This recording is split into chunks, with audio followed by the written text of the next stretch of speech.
Muchas gracias. En primer lugar, agradecer a la organización de este congreso la invitación en la persona de Marco Aurelio González, el doctor Moreno, el apreciado Roberto Moreno. En realidad, cuando Marco Aurelio me propuso venir acá, trataba de encontrarle alguna excusa para no hacerlo.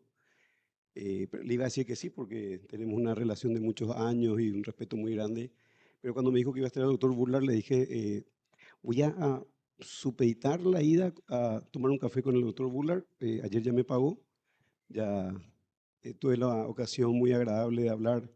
a lo mejor más tiempo que el que debía, porque te habrá estado cansado el doctor, pero me regaló una hora maravillosa en donde compartimos una conversación extraordinaria. Y con eso estoy bien pagado, entonces hoy vengo a retribuir la contraprestación. En el ámbito del daño en Paraguay, se copia un poco el modelo dualista. Nosotros tenemos un modelo que sigue el formato que había sido impuesto ya por el Código de Vélez, en donde tenemos una distinción muy clara entre el llamado o mal llamado daño contractual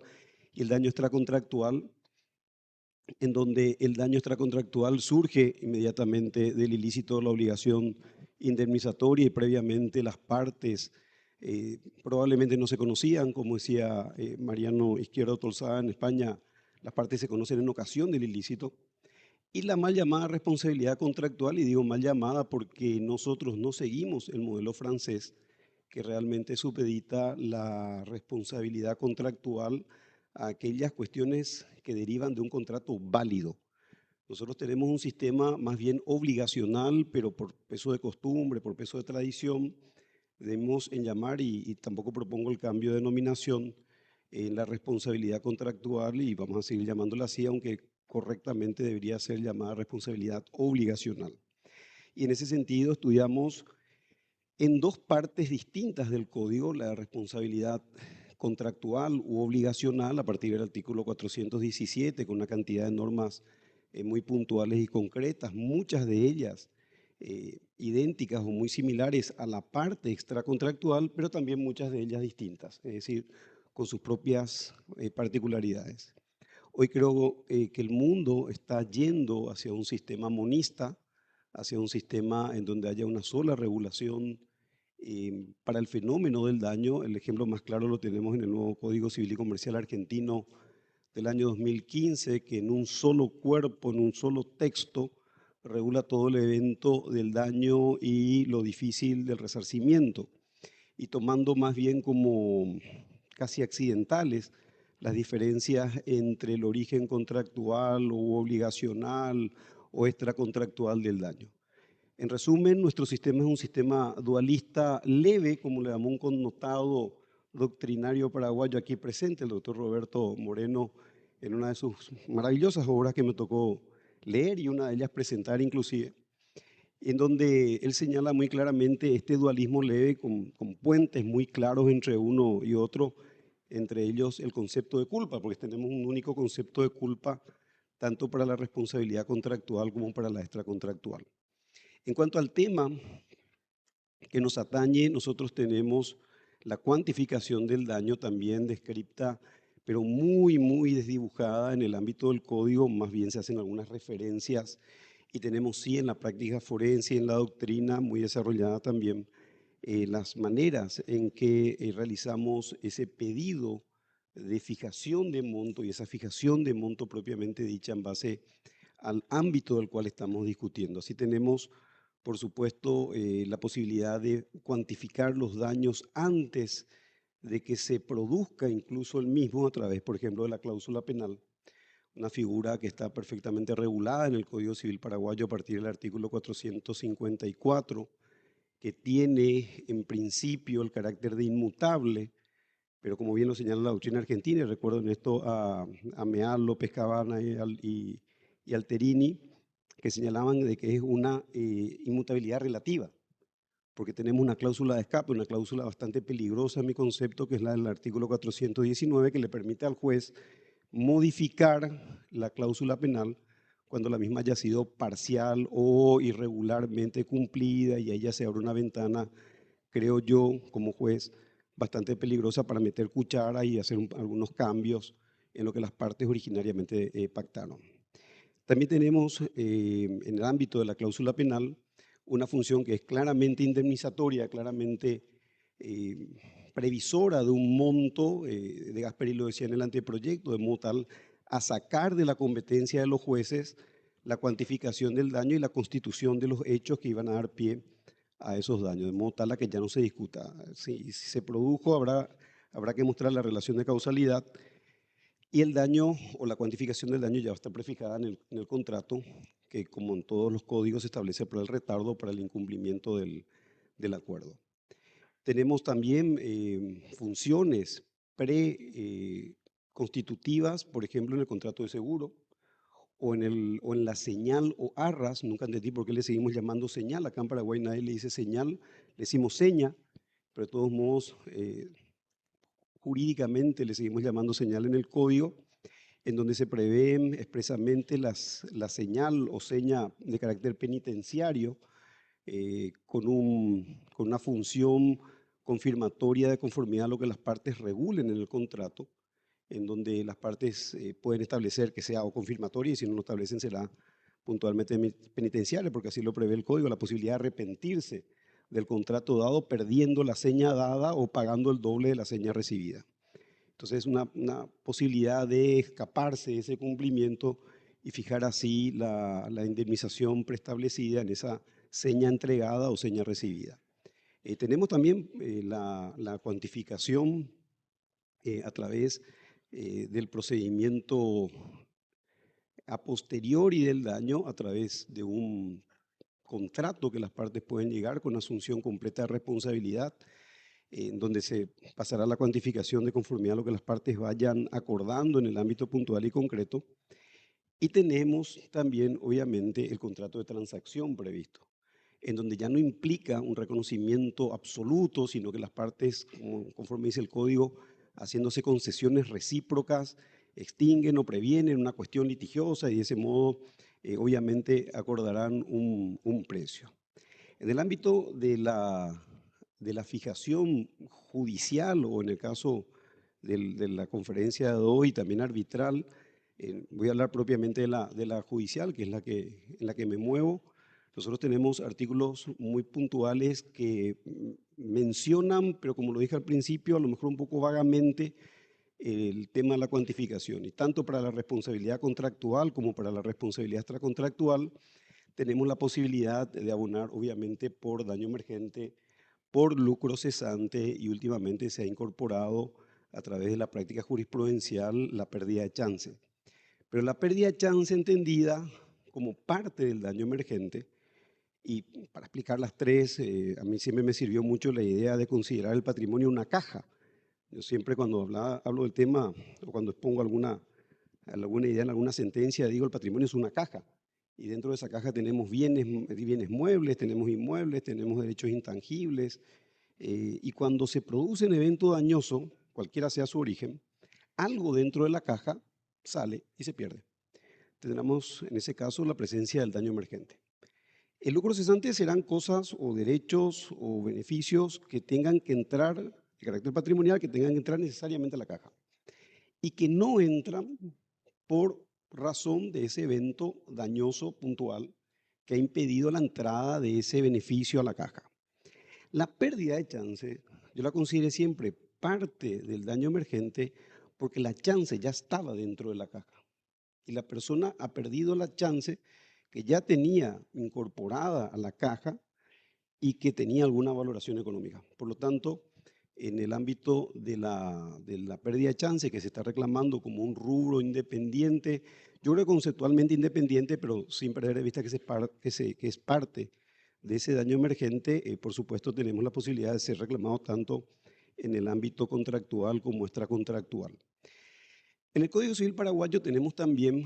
una norma que es muy utilizada por los magistrados que nos permite la fijación pretoriana del monto indemnizatorio. Esto implica que, conforme lo señala el artículo 452 de nuestro código, cuando la parte probó la existencia del daño, pero no probó la cuantía del daño, el juez puede, por algún artilugio o por algún esfuerzo imaginativo, fijar el monto del daño. Me parece que es una norma muy justa porque impide la injusticia. Ayer lo contaba en una exposición maravillosa el doctor Escurra cuando decía la injusticia o la justicia es una sensación.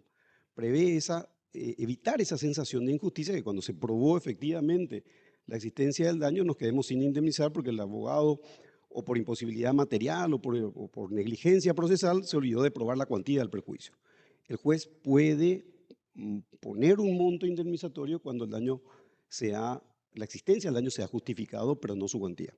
Lo que no puede hacer el juez es establecer o presumir la existencia del daño, salvo dos aspectos o dos casos muy puntuales previstos expresamente por la ley. Uno, justamente el tema de la cláusula penal. En la cláusula penal, como en todo sistema similar, no hace falta probar el daño. Es más, nuestra ley lo dice expresamente. El deudor debe la cláusula penal aunque demuestre que que el acreedor, perdón, no sufrió perjuicio alguno. Entonces se llega al extremo de tener una cláusula penal que en ese caso los doctrinarios han dicho ya rebasa los límites de la función indemnizatoria, rebasa los límites de la función meramente psicológica que tiene también la cláusula penal y vaya a una función directamente punitiva, porque ahí el dinero va a entrar directamente como sanción, como punición, como castigo a ese deudor que incumplió o que retardó el cumplimiento de la obligación. Y por el artículo 452 decía, el juez puede establecer un monto indemnizatorio cuando se fijen, cuando se dé cuenta de que el daño ha sido inequívocamente probado, pues, pero su cuantía no. Y decían, la cláusula penal es una excepción y la otra excepción las obligaciones de dar suma de dinero, que por expresa disposición del código también, que dice textualmente que los intereses se deben por el hecho de la mora, aunque no se justifique el perjuicio. Entonces, si llegáramos al extremo de decir, tenemos un sistema económico en el cual no se ha producido inflación alguna y el dinero vale lo mismo acá al momento en que entró en mora el deudor, de todos modos se deberán intereses porque ellos se deben por la mora misma, en donde es el otro caso en donde no hace falta justificar perjuicio para que se pague esta indemnización que es básicamente constituida por los intereses. Básicamente en esto discurre la prerrogativa de fijar daños o de fijar cuantificación de daños por el Código paraguayo. Tenemos también una última función, que es la función morigeradora de estos daños, es decir, el Código nos permite a los jueces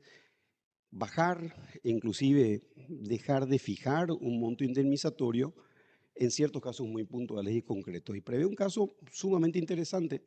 el Código Civil paraguayo, que es el caso del artículo 1857, en donde cuando el juez se da cuenta de que existe una notable desproporción entre la acción ejecutada con dolo o con culpa y el resultado final del hecho, puede hacer esa morigeración o puede hacer esa exoneración de la cuantificación del daño y exonerar a la persona implicada. Y esto ha sido muy recurrente en casos que la doctrina trató y que se conocen como concausa, casos de concausalidad, en donde más allá de la intención, lo que la doctrina penal llama el delito preterintencional, se ha producido un resultado dañoso que no tenía ninguna relación con el esfuerzo dañino que puso el agresor al momento de agredir a la víctima. A mí me cae muy bien el ejemplo de aquella señorita, un ejemplo imaginario, de aquella señorita que es piropeada al pasar por la calle por un robusto muchacho que juega rugby y la chica se da vuelta y como el piropo no era muy galán, sino que era más bien agresivo, le da una bofetada y uno dice, bueno, si yo aplico a esto el curso natural y ordinario de las cosas, que nuestro sistema de la relación causal adecuada, la siguiente escena tendría que ser que el chico sonrojado por la bofetada dé vuelta y se vaya. Bueno, ¿qué pasó? El chico cae muerto. ¿Por qué cae muerto? Y porque básicamente tenía un aneurisma en la carótida,